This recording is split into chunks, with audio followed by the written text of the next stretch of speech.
and the EXP lane. The fact that they got rid of Martis is rather interesting, but I would like to see, because even though Team HAQ likes to play for those big team fights, there's so many easy, simple counters. Diggy, for an example, being just the end-all, be-all to team fight comps that rely on heavy engaged CC.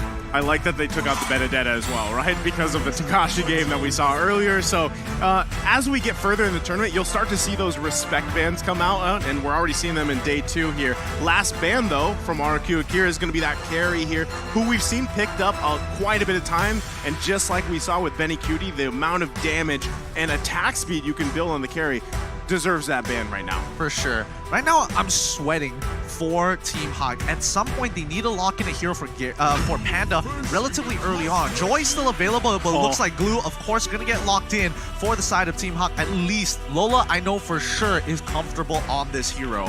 Man, we totally forgot about the Glue. The Glue is going to be the #1 priority, obviously, with how crazy and dominant he has been when he gets opened up, right? The amount of level of cooldown that has been taken away from him is just so imperative, and it makes him kind of untouchable at this point. So now RRQ Akira, they are forced in a position that the Valentina is open.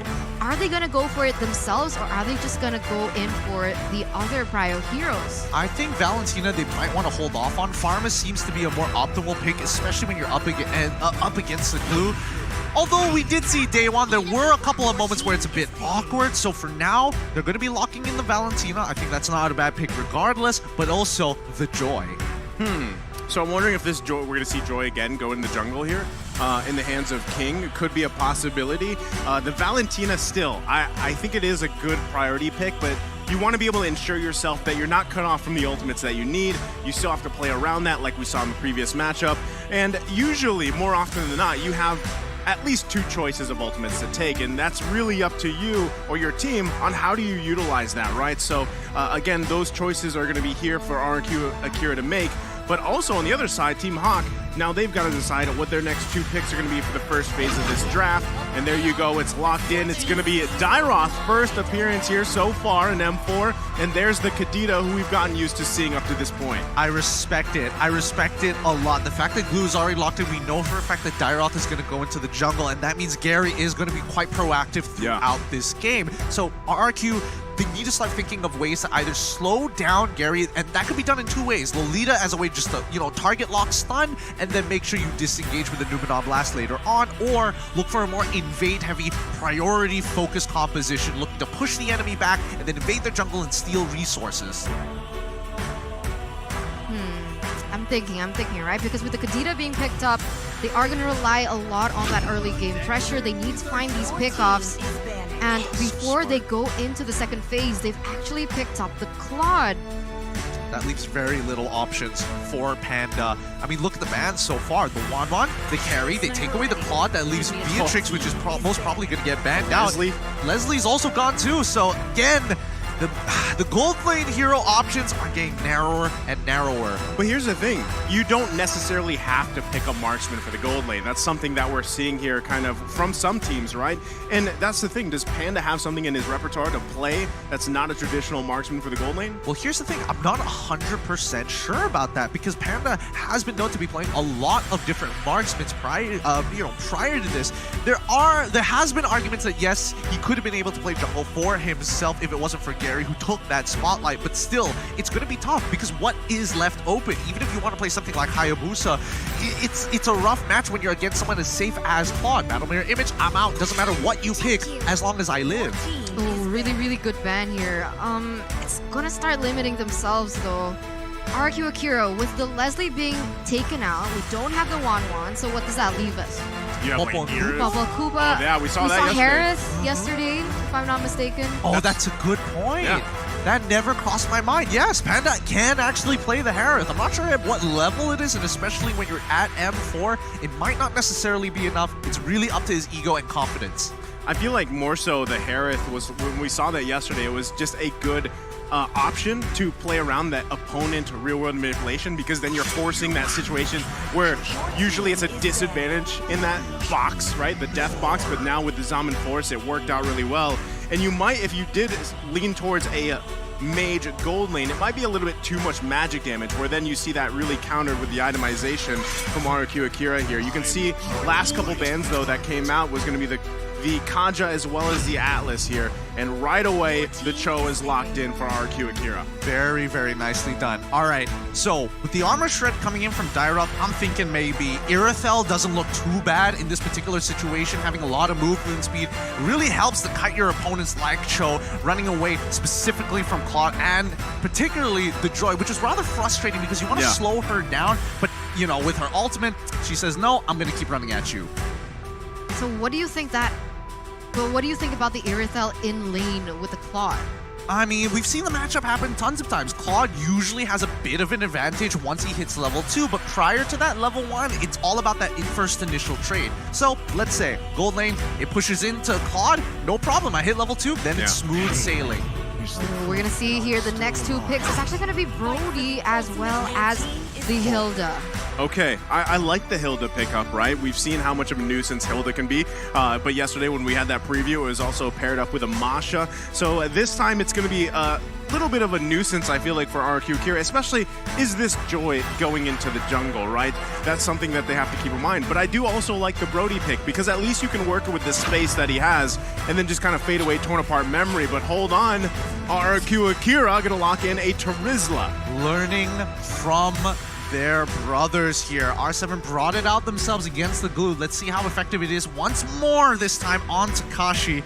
It might be the difference maker here. Maybe Terizla is the answer to glue. Personally, I don't feel it necessarily being that way, but that penalty zone, oh my goodness, it can make the difference with a flicker. So keep your eyes out on Takashi. If he makes that play, it's all over. Both compositions have been set in stone as we are moments away of entering the land of dawn. Are you team RRQ Akira from Brazil, or are you team HAQ from Malaysia? Man, I'll tell you what, both team compositions are actually pretty scary here, but I still want to see how this Terizla pick works. Is it going to be utilized very well alongside with everything else being thrown at them? Like you mentioned, Gideon, penalty zone is going to be a tough obstacle to work around here. So we're going to find out as we load up into the last match of the day. Group stages, day number 2 here between Team HAQ and RRQ Akira. How are you feeling here? I mean, this is the last Malaysian team today. Look, don't look at me like that. I'm shaking, okay? I'm already shaking right now. And I hope we don't see the proxies coming in from this Terizla, because you can expect the Hilda to immediately start to invade King. Oh, whoa! They brought the whole party. Already. Min, though, I mean, this is what we expect from a Hilda right early on. Gonna force King here to get whittled down a little bit. Does use that retribution, but should be just fine here. Hold on. Gusta Lagusta on the top side. Also, it was a lane swap. There's some flippy floppy here going on again. Oh boy, I'm imagining the entire world going like, man, Malaysians really know how to just cheese people out in these lane swaps. And yes, Brody should be able to bully Terizla relatively easy, but Terizla can just play safe, you know, clear the waves, nothing to do. But Gusta Lagusta, he needs a bit of help here, especially with the early game base stats of no way, Dimon. Okay, he did it. With the base stats of someone like Blue, it should be more than enough. Wow, okay, Gary's still gonna commit on this, or is he gonna back off? A lot of pressure here on King already in the jungle early on. But let's see how this all situates. If they stay in this lane. Still, though, 4 members here of Team HAQ on the top side. They grab the first blood. It's Gusta Lagusta that goes down. Can they find Luis as well?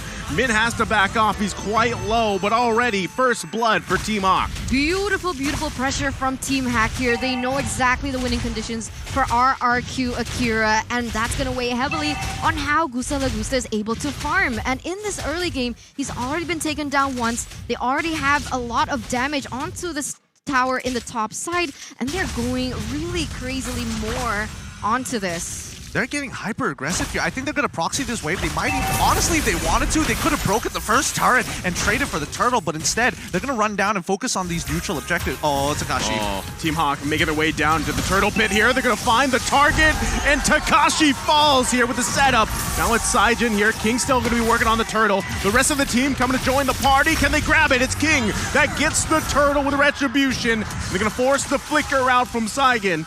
And just like that, It's 2-0 for Team HAQ with a nice little bit of a lead.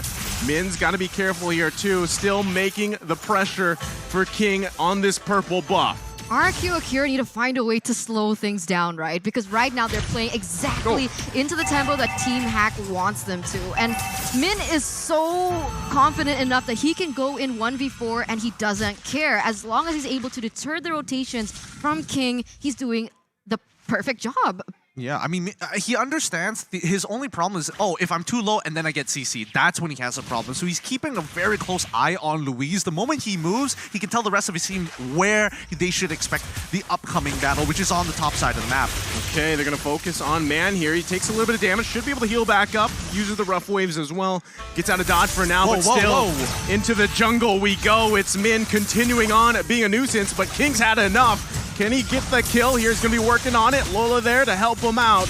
Nobody goes down yet. Tell me, I mean, everybody can say, you know, EXP lane, it's so boring, and Glue, he's not busted. Don't lie to my face. Don't you ever lie to my face. He is so unbalanced right now.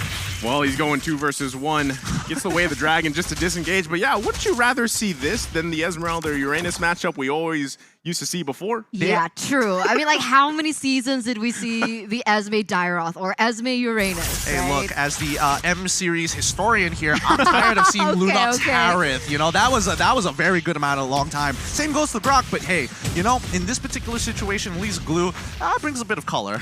I mean, right now, RRQ Akira, they are trying to be aggressive as well, and that was kind of questionable, right? Because the last team fight that they actually wanted to go for, it wasn't Cho with level 4 yet, so he didn't have the CC that he wants, and now you can see once again how aggressive they're going, but here we go! Gary gonna get kicked into the wall. It's King that grabs the kill here. So a pickup for RRQ Akira, and Takashi grabbing another one as 2 fall. They're gonna look for a third. Man on the run here. 4 members of RRQ on the hunt, and Man can't escape that as Luis takes him down. That's what I was talking about, right? They need to know when their power spikes hit. They need to know that most of the members from their team require that level 4 to have an impact in the game, and that's exactly how they are going to be able to turn it around. They need to play patiently, look for the moments, and not force anything. Oh, just like that, another pickoff here from Luis, the right target. Min, though, gonna bob and weave the best he can. We've seen this before. He's able to escape with the sprint. What's up with us in Hilda? We're just cracked on it. We're so crazily good on it. Honestly, even during MPLs, they don't look this good. So here at M4, these supports are really waking up to the movements, and especially with the way that RRQ is handling them. But I do think that RRQ, they're starting to adapt to this. They're slowly adjusting. Yeah, that was like deja vu. Literally same pathing, same hero, same country, and just like that, another turtle going in the hands here. And Team HAQ, look at the lead that they're building, right? It is slowly but surely building in their favor, but I gotta say, RRQ Akira finding moments just like this. It might be another kill here, but Luis, look at the damage coming out! Gary punishing him with the strike, forcing the flicker back. Now it's King there, here to help Gusta Lagusta, and just like that, another pickup. Wow, they didn't actually get the trade kill there. Okay, good moves coming in from Team HAQ. Just fast guerrilla warfare, in and out. 1-0 trade for the moment, as we do have a moment to take a look at the items. It doesn't seem like Sagan or King want to commit onto this, so Gideon, take it away. I'm just looking at Glue, the fact that he's got 2 complete items already on the board. He's got the most gold on his team. And then I'm looking down at Panda, who's only got 41, and he's just like, yeah, this lame swap was great. Hey, you know what? You can call it a cheese strat if you want, but it seems to be working, I mean, for the most part, right? Now, how will that continue as the game goes on? Again, you have to look at the small lead that they've built themselves up to this point, right? 7 minutes in, they can still work around that. But still, Luis doing an amazing job trying to find any kind of pickup he can with the way of the dragon. So he's got to kind of get past this mid-man combo. King now trying to poke away here. Look at the ultimate also that Saigon has. Already forcing the rough waves. That's big. Conceal play going to be committed here. Lola, though, like you said, the front line. King, though, still going to be committing. They know Man does not have the ultimate here. They're going to go in with the flicker. The TikTok play comes out. Lola still trying to survive, but it's Panda that takes out Takashi on the top side. But Min falls here in the mid lane. Lola still on the run. Do they find him? Lola can't get away. Oh, he does, though. Panda there. Now it's Luis that gets taken down by Gary. Huge back play from Team HAQ. 2-for-1 trade here for RRQ Akira, and it seems like they're going to look for more. But they do have the man advantage now to be able to go and center their focus and the neutral objective, which is that turtle. Oh my goodness. Right now, Team HAQ, they're just slowing down the game by, again, just harassing, consistently poking at the opponent. They don't really necessarily need this turtle, but denying it from RRQ is even more important. Oh, they're just going to focus on King here. Look at the damage already. The Retribution came out too. So Gary just going to go ahead and grab that turtle away. And just like that, Team HAQ furthering this objective lead now. Focusing also in the mid lane, might be looking to get the tier 2. Can RRQ hold on to it? So far they do.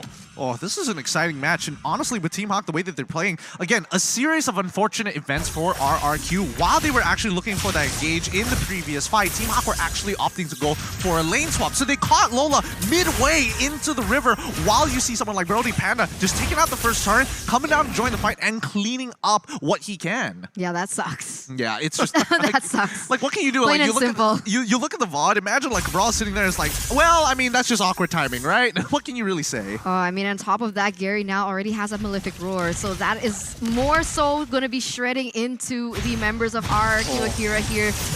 Takashi. Still, though, they're actually able to fight off a little bit here. Man on the run. Not going to find anything just yet, though, but, you know, there's focus on the right places here for Team HAQ. It's RRQ Akira responding to the tempo being set, and a lot of that has to do with, man, even on this hill, though, like we were mentioning. Let's see if they can play around this. Gary waiting patiently in this death bush, possibly. They know he's there. No one going to commit just yet. Poking back and forth here.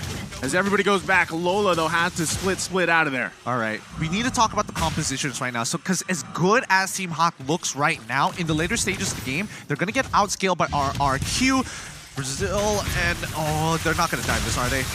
Man has to be careful here. Still has a flicker, though. Gary going to get out of there. Luis, though, finding a target. It's Min that falls. Panda, though, punishing Takashi. Naka, they still hold on to the tier 1 turret. Man, 1-for-1 trade for the moment, but in the grand scheme of things, Team HAQ, they are still holding on to the lead. Man, the mid-man synergy, the combo that they can actually go for is insane. And you can see that RRQ Akira, they respect it a lot, right? They try and bait that out. They try to bait the ultimate coming in from man out before they try to engage onto anything. But here is the next Lord. We see that Gusa Lagusa, he doesn't have his ultimate just yet. So that's actually going to be something that Team HAQ can use to their advantage. Absolutely. If Team HAQ get this first Lord, they should be able to get at least a couple of the outer turrets to secure a 5k goal lead. And that's important because, again, Team HAQ are playing for a very early game composition. Oh, there you go. Okay, and Min's not even there, right? He was going to go top side. Now he made his way back down here. Lord reset. They're just trying to get out any ultimates, like going back to the keys of victory here. Whichever team is able to bait out those ultimates, they get that upper hand. Look at the positioning for King and Saigon. They're still working around. Lord still being focused. Bob and weave between both teams, though. They could get sandwiched in here. Panda, though, gonna find Takashi. That's Gary that grabs the kill. Another flicker gonna commit. Man is the one to fall. King on the retreat here. Still, again, a 1-to-1 trade. Lord still for the taking. Honestly, RRQ is just doing a phenomenal job here at slowing down Team HAQ. They just need time, and if they have to trade 1-for-1 while Team HAQ is ahead, it's such a big win for them. Look at that. Min forcing back King. Luis, though, another initiation with the Way of the Dragon, but he gets punished by Gary. Lord's still going to be worked on. Lola flickering out. King has to back off. He's too low. Min, though, Saigon able to grab a kill. Min to fall. Lord still up, working by Gary. And now RRQ getting in position. Lord's going to go in and reset. Gusa Lagusa trying to focus on this tier 1. Can he grab the turret? Man taking the damage. But he finally clears the minions, and we're back to square one. I mean, after all of that, nobody has gotten their hands on the Lord, and they're doing this really nicely. Team HAQ, they need to... I like the dancing, guys. That's right. I like the dancing. Oh my god, what? He just did it! He did it! Panda didn't like it because they initiated the mid lane. Gary's gonna be in trouble. And also on the top side, it's Man that falls. RRQ Akira. Hear them loud because they take them down. And now the focus in the mid lane.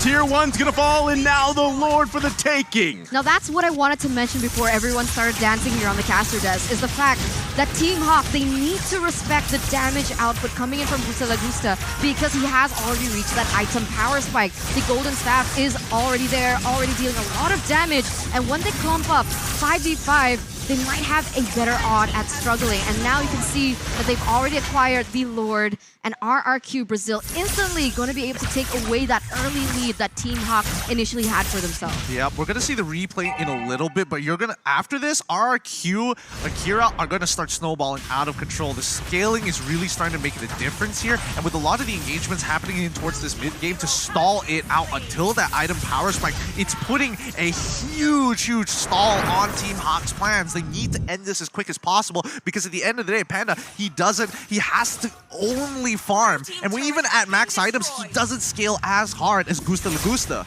Oh, they're going to be looking to take out Min here as he's going to be the focus. Takashi going to miss that ult. A little bit short here, but still Min on the run. Can't get away though from Saigon as he cleans up the kill. Focus on the tier 2 on the top side. And RRQ just in a comfortable lead right now. I mean, did you see the items coming in from Sagan there, Gideon? Okay, yeah. He had the Holy Crystal before, and now he has the Divine Glaive to top it all off. Yeah, he's Sagan right now. He's kind of popping off, and now RRQ Akira is going to start dominating the rest of this match. Team HAQ, I mean, they need to make some kind of glory play here to really top the scales against RRQ. They need to find a way to take down Gusta Lagusta without a quote-unquote reliable source of CC, right? Because Man didn't opt for the Petrify. He went in for the Flicker instead, so it's going to be a little that much more difficult to pick these really core heroes off. And he doesn't, I mean, even looking at the items, he doesn't really have that burst potential just yet. I mean, he could probably get someone half health low, but King gonna be the focus here. Getting caught in a lot of CC as Gary's able to get the kill. But still, can they play around with that? Team HAQ might be looking for something. The flicker is going to come out. Lola, though, looking to get a pull, but can't get it. Takes quite a bit of damage. Luis is there. Saigon's going to flicker in to grab the kill, but into the penalty zone they go. Takashi unleashing. Oh my God. We grab another one after another falls. It's a wipeout. A triple kill for Gusta Lagusta as he was able to just dish out so much damage with that ultimate. I mean, he was basically like free hitting from the backside, and that's it. Wiped out. Is this the final moment for Team HAQ? I mean, they're cutting it down one by one, and I think this might just be it here. They have more than enough damage, and unfortunate to say, I told you so. No. That RQ's lane game, that's what we were looking for. Oh, so unfortunate. It only took one moment